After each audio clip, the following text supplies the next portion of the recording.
If we're going to talk about what it means to witness to the world, the very first step is that we have to understand that we are all witnesses. You can't be a witness to the world if you don't believe that there's something for you to witness. So let's start at the beginning.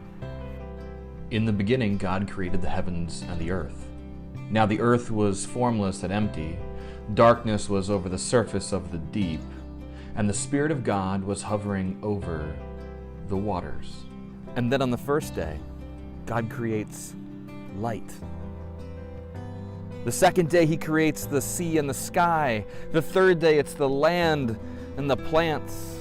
And the fourth day, it's the sun, the moon, and the stars. And then He creates fish and birds. On the sixth day, it's animals and humans. You see, we are all witnesses to God's creation, to His creative streak. Something that ties all of creation together, something that we have in common with one another, no matter race or creed, color, no matter whether you are a child or you are an adult. Something you have in common with every plant and animal and tree that's out there, every fish in the sea and bird in the air, is that we are witnesses to God's creative streak. You see, the way that we live witnesses to the world around us. Now take, for example, maybe you don't buy my creation story or my narrative that we are all witnesses because we're created. On the seventh day, God did something different than create. He chose to rest. As Christians, we have a special responsibility to also rest on the seventh day, to take a Sabbath every week on a regular basis, because the way that we live witnesses to the world around us. I want you just for a moment to imagine what it might be like to live in a world, and this will be hard, I want you to know, I expect this to be a challenge. It is difficult to picture a world that's so intent on going, they forget to stop. That's so intent on achieving that they forget to rest, that they forget to take a break. A world where you're taking your kids to soccer practice all the time, where your schedule, your Google Calendar is constantly full of appointments. A world where you wear a watch on your arm that beeps and reminds you in the middle of a conversation to get on to the very next task you have to complete. Imagine a world like that, and imagine that it's Christians who give witness to such a thing. Trust me, the way that we live witnesses to the entire world. You see, most of the world thinks that this is really what life is all about. We're in the midst of a game, and we have to make it around all of this board. We have to accomplish these tasks before we can move to the next square. We'll do whatever it takes to hold others back so we can get forward. And in the midst of living a life that is centered on this, Christians, followers of Jesus, the brethren in Christ, value witnessing to the world. Because in the midst of living this life, in the midst of focusing on these things, we can be a witness of something different, something better, something healthier, a place that you can actually find true life. True life comes in the form of a baby born a long time ago in a small town called Bethlehem. A baby born to a virgin mother who was visited by angels to be told of this birth. This little baby would grow like every other baby would grow and become a toddler. That toddler would do all the things that a toddler would normally do. This baby had a father named Joseph, and they would spend time with one another. He'd learn the family trade. This little boy would have fun. Why not? He's just like every other little boy. He'd make friends, they would laugh, they would play. This little boy would grow into a man who would experience all that we would experience. Laughter and joy, having a family. He would also know what it means to experience pain. He would lose a parent, he would lose friends, people would ridicule him. He experienced temptation, and much more. A little boy we know as Jesus, the Son of God.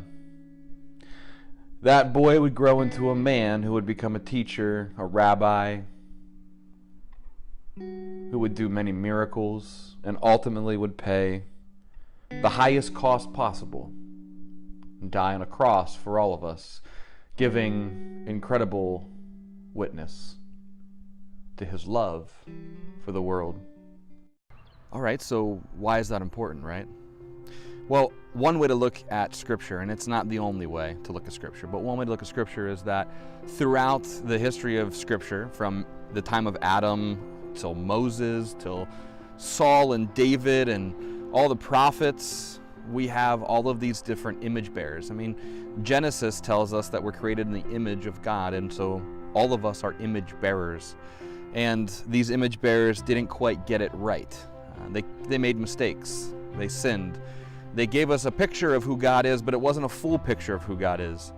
What makes the incarnation so important is that essentially it amounts to God's witness to us as to who he really is. I mean, we're told in the New Testament that Jesus is the full embodiment of God. He is God incarnate, right? So if we want to know what God's going to say or how he's going to react in a given situation or what he would teach, we can look to Jesus for all of those things. He is the perfect embodiment of God. So if there is a witness to us as to who God is, if there's a witness to us as to what God would say or how God creates his creation or how God treats other people, it's Jesus. And so if there's an example for each of us to follow in our witness to others, it's Jesus. Everything we've talked about so far has been of your personal witness, the way witness looks to an individual. But what about as a community? Isn't there a call to witness as a community? I want you to take a moment and picture a really busy road in your head. This road is not the busiest road in our area where I live, but it is very, very busy. Cars going past all the time, and this particular spot is actually pretty notorious for car accidents. So think about, just for a moment, that an accident has taken place in the middle of this roadway. Now, you could have been standing, or sitting, or driving, and any person who witnessed this crash is going to have a different perspective of the same thing. They're looking at it from different angles. They'll see different things. They'll notice different details. This is why it's so important to witness as a community and in a community. Because together, we see better than we can see by ourselves. There's all these books written on how to witness to other people. And the problem with writing books on how to witness to other people is that it kind of gives you the impression that unless you read this book or unless you understand this method or this strategy, you don't know how to witness to people. And the simple truth of the matter is that's just not true. We're all witnesses. And the best witness is when you can be yourself. God took the time to create you just the way that you are. And so maybe you got purple hair, or maybe you have a rough past, run-in with the law, or maybe an addiction in your past. Maybe you've lost somebody, or maybe you're going through cancer right now. God has created you to be a witness to him, to his life, to his love, to his desire for this world in the midst of all of that. You be you and love the people around you. And when you have the chance, when you have the opportunity, and you will, tell them about who Jesus is to you. You tell them about what he's done in your life. You tell them what you've been through and why you still follow this God. That is witnessing to the world, and it's the best witness that we're ever going to get.